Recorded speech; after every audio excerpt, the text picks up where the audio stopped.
At this point, I think it's fair to say that NAF from Canada at 20 years old is becoming a true star player in the North American region with the ability to now even carry that over into international competition. Now, some may say that this has actually been this way for a long time. There's been many people who have been on the NAF hype train going years back, and people who know me know that I've been very critical of NAF, whether it be in broadcasts that I've done or content that I've done or just discussions I've had in private with people in green rooms or at events or just what have you. People definitely know that I have been somewhat critical and not overly critical, I don't think. And I think I just have been unwilling to just, give him the title of being a star player so easily, where I think people did in some cases overhype him or did kind of give him a little bit too much credit. It is certainly true that even in the very early days, going all the way back to like 2014, 2013, when NAF was a very young player, around 16 years old, 17 years old during, some of these years, that he did have an incredibly high skill ceiling. You could see the potential there during some of the games. He would pull off these crazy plays. He would pull off this sick aim. He would just do these crazy things and at times put up substantial numbers, particularly in online matches. And it really made you think that he was going to be this player. This is before the days really of Elige, even obviously way before the time of Stewie and Twist, when this was the young kid that people really had their eyes on in the North American scene and thought that he would be bringing the scene greatness, similar to a guy like Swag, who obviously already had some notoriety from 1.6, and he was a very young guy, and he was already really good in the early days of CSGO. So when people were seeing that this kid who was 16 or so, and he was playing in a professional leagues in CSGO, they were like, oh, maybe this could be the next guy to do that. And I wasn't willing to give it to him yet, though, and I haven't been even through the past few years, but I think that now we certainly can say that, and I really do think that the first notion now in hindsight where you really could see him finally finding some consistency, finally really putting that skill ceiling to use and being able to perform on an in-and-out basis probably goes back to his Optic days, and I would say now that I really noticed him, really improve at ESL1 New York 2016. I think that was the moment, where I really started to see him hit his stride, and I think ever since then he's been pretty good. But just to give you a little bit of background about NAF, I'm not going to go too crazy on information about his early days, as he did hop around some teams. Even in 2013, he kind of played on like this really old Nile lineup that Daze was playing on. I think either right before or right after he took a break to try to play competitive COD on console. NAF was playing with that team. He played a little bit with Ocean and Kokona. He played on a couple of different online teams, but I think the Nile, when he was playing with BAP, Shazam, Fugly, and Anger, is probably one of the more notable teams that he was playing with, and this was in 2014. And people will remember that in late 2014, this team actually is the one who eliminated Cloud9 from the Season 17 ESEA Finals, which is the Cloud9 that featured Sean Gears, Hiko, Simphus Nothing, and Shroud. And that was like this really big upset win that he got offline. And they later lost a close 0-2 series to iBuyPower at this tournament. This is the one that actually had Skadoo, Lazy K, Swag, and then Nitro, who they had used at the previous major alongside Desi when they lost in the group stages to Penta on that ridiculously comeback loss on Inferno. And then they actually used Adren as a stand-in for this event because they were getting rid of Desi and they were in the situation of bringing Dazed back, even though they hadn't done so yet, but still did pretty good at this event. So people will know him from that. And then he did play with Team Liquid for a short time, particularly at X Games Aspen, as well as the ESL1 Katowice 2015 qualifier and Face It Stage 1 and online play. This is where he was still with Daps and Fugly, as he had been with the Nile, but at this point they had brought Adren into the team, I think in place of Shazam. And at these events that I'm mentioning, while he played really well in that Cloud9 elimination game in Season 17 Global Finals at the end of 2014, he was pretty poor on Liquid in offline play, if we're 100% honest. He still did okay online, but he wasn't even really that consistent online either. And then, he only played on Liquid for really just through the early portion of 2015, maybe a little bit of very late 2014 as the Nile kind of turned into Liquid. And then he actually served a short stint for a couple of months with a Luminosity team. This is a team that had Peter, Lex, and Anger. It featured Pit as well that they brought over from Sweden. They would later bring over Devilwalk as well. But NAF did play with them for online for EPL Season 1, online for CEVO Season 7, and Face It Stage 2. and he actually made it with them to the EPL Season 1 finals, where he actually really struggled at this event again. And Luminosity, this team never really amounted to too much. They would obviously eventually turn into like Winter Fox and have even more mixed rosters, and we're not going to go into that. Then after that, only there for a couple of months, maybe, he did play for, again, a very short time on Elevate, actually, alongside Rush, before Rush got his big break, and obviously these two would reconvene later on Conquest and Optic. But, yeah, he played with them for a very short time, not too much to note there. But then it's whenever he started playing with this Conquest team, this was towards the end of 2015 now, or in August, and he played with this Conquest team during CEVO Season 8 and EPL Season 2. And he played really good in online play for both of these leagues. And ever since the end of 2015, NAF has consistently been good online. I think prior to like middle of 2015, like the first couple of years he was playing CSGO at a pro level on smaller name teams, and when he was on Denial and Luminosity and Liquid, I think he certainly did have big performances at times. And in general, he was pretty good, and you could see that potential. But he just didn't have that consistency. He wasn't an in-and-out performer. But once he got on this Conquest team, late 2015, that's when that consistency really started to show in online play. But it didn't really carry over to offline play just yet. He looked up and down at the CEVO Season 8 finals against teams like VP, Liquid, the Dignitas, and Mouse Sports. Those are older lineups, of course. Same with the iBuy Power Cup. Actually really poor there. They lost to Complexity and C9 in best of ones. They got eliminated immediately in that tournament. And then he played at the EPL Season 2 finals, where they played against Fnatic and Team Liquid to end 2015, and again, kind of up and down performances, and his team didn't really do a whole lot at those events, other than they had kind of an okay upset, I think, at the CEVO Season 8 finals against Liquid, if I'm not mistaken, but outside of that, nothing too notable here. But then we start getting into 2016, where he helps Optic get into E-League Season 1 at that Road to Vegas win against CSGO Lounge, the Polish team that had Mihu and Sphero and Innocent and Oscarish and Mouse. But then they go to the MLG Minor and have a huge upset loss to Winter Fox and Splice. He plays okay individually in this tournament, but his team, this was just a huge upset based on what they had been doing leading up to it. They were one of the favorites to win the whole thing based on the team list, and they really fall short here. And then when you go to the CEVO Season 9 finals, this is now April 2016, he really struggled at this event against VP and Hellraisers. I think they did have a game against Splice that they won pretty easily, but Splice wasn't considered much of anything at that time. But when they played against the better teams there, really struggled against VP and Hellraisers. And then same can be said at the EPL Season 3 finals a little bit later, where they played against Luminosity, which is now of course SK, though a little bit different lineup. Then of course G2, the older G2 lineup, and then Astralis as well. And really struggled here. It is a point to make, and really the whole team did. They did go on to win the next MLG Minor, the one that was for ESO1 Cologne. This was back in May, just right after the Season 9 finals for CEVO and the EPL finals.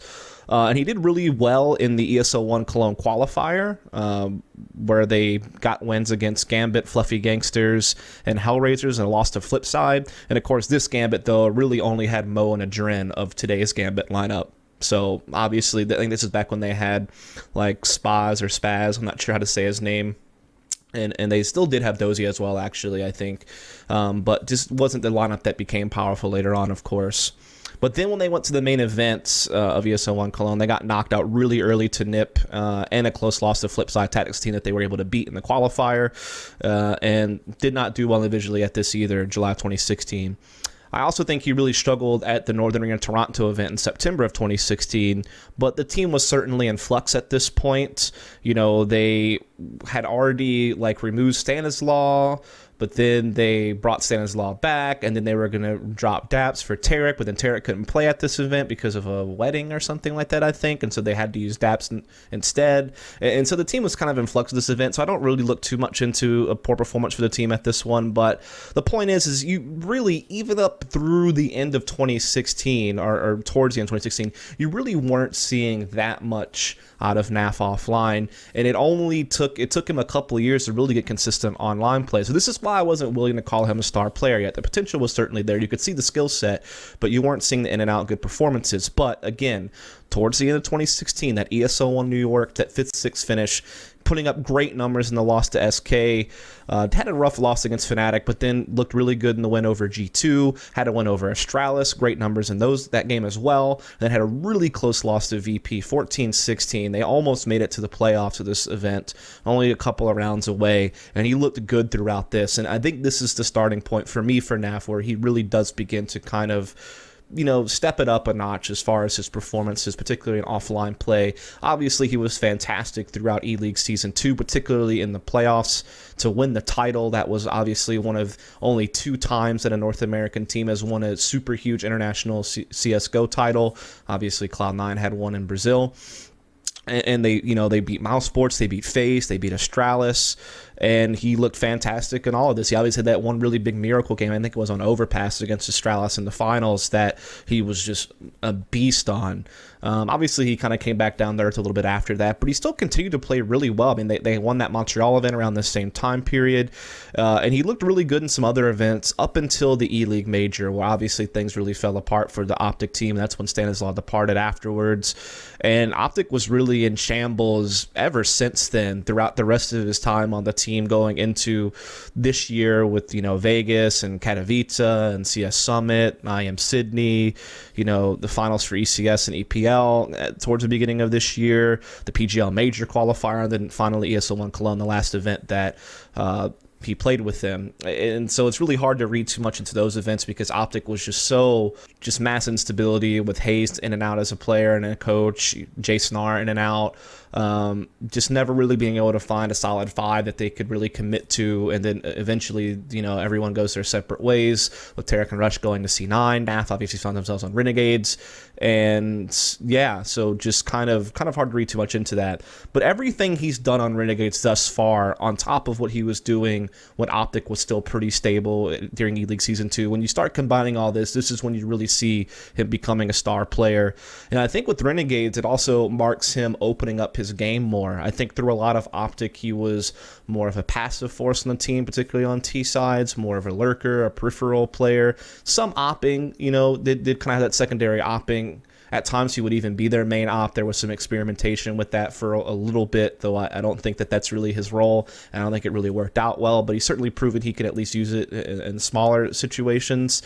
But he's become a lot more active on Renegades. He's in the main attack group a lot of the time, fighting for map control and certain executes. He can be kind of like an entry or secondary entry type player, so really kind of using his high level of aim to, instead of just kind of holding edges of the map and lurking, to be able to help open up areas of the map for his team, or help open up a bomb site, help be a part of the earlier stages of a round, and really put that aim to good use to get his team on the right foot in a round.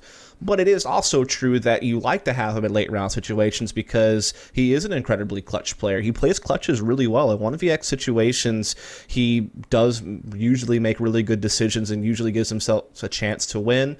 I have to credit Hayes for really scouting this about him. When he was a coach for NAF on Optic, he really noticed this. He's kind of conveyed that to me. He's talked about it on the analyst desk, so I got to give Hayes some credit there for pointing this out to me. But yeah, he is, you know, a fairly clutch player. But again, it's good to see him open up his game, be a little bit more versatile, and be able to assist his team in other ways besides just trying to close rounds. And, you know, obviously E-League Premier, his debut with Renegades didn't go so well, but he's done fantastic since then. His numbers have been super huge in all events that he's played. They obviously had the top 4 at DreamHack Denver when they had the win over CLG to get out of groups. Then they lost pretty close to Big, so it wasn't that big of a result. The teams weren't that stacked there, but still okay. Then they take care of business at the Asian Minor against Tyloo, Flash Kings, and Mongols. Again, not that big of a team lineup, but still at least taking care of business and still putting up good numbers individually. And then you have Starladder I-League Shanghai, where they beat VP in the finals and got another title, so 2 titles in a row. They also beat a Hellraisers team that had 0 in for Woxic, so it wasn't their full starting 5. And they also beat Flash and Havu, the best team from Finland.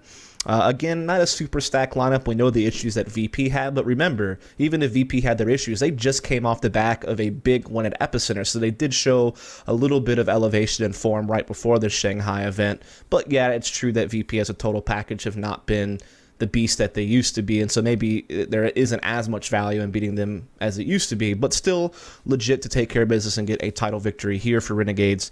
And then they come second at iBuyPower Masters, and they played really well in this tournament. They beat Luminosity and C9 in groups to get first seed out. They 2-0'd Optic in the semifinals, and then they played a pretty good final against Cloud9. One of the maps went into overtime, and again, NAF looked incredible throughout this entire tournament. And while Renegades was unable to make it out of groups at IEM Oakland, NAF played fantastic in their win over G2 and their close loss to FaZe and a win over Optic, and looked pretty good in the OT loss against Team Liquid as well. Admittedly did poorly against Gambit in that loss, but only one bad game out of the whole tournament there. And again, he's putting up big numbers against some of the top NA teams now, like Cloud9. He's putting up numbers against teams like G2 and FaZe in this IEM Oakland tournament. In the past, he's even been able to put up big numbers with Optic, you know, when they had that E-League Season 2 run and at ESO1 New York. So he really has begun to elevate his game and offline play in particular. That was the big thing that held me back from, you know, wanting to give NAF this credit for being a star player, is that the offline play just really wasn't there. But for well over a year now, his offline play has really improved a substantial amount. And here lately with Renegades, it seems like the numbers are growing even more against top-level competition. And like I said, he's becoming a more diverse player. He's able to impact the game in many more ways than he used to be able to, due to him being more active, particularly on T sides. And so now I'm willing to give him that credit. I really do think he is a star player now. I really do think he is someone to keep an eye on going forward. I think he does have the talent, and now he's starting to get the performances that you would want to have out of a star player. And he's still only 20 years old to this day, so he still does have a lot of room to hopefully continue to develop and grow and get more opportunities to perform. And perhaps, you know, depending on what happens with Renegades, they can either become a really good team and start competing for titles in bigger tournaments, or maybe he could find himself on a big roster some point in the future. You never really know what's going to happen. I think his play is really what's helped elevate Renegades. It's really started helping elevate the whole middle of the pack of the North American scene. Of course, Nifty's a part of that as well. But yeah, NAF is really one of these names that has really began to emerge, since late 2016 to the present.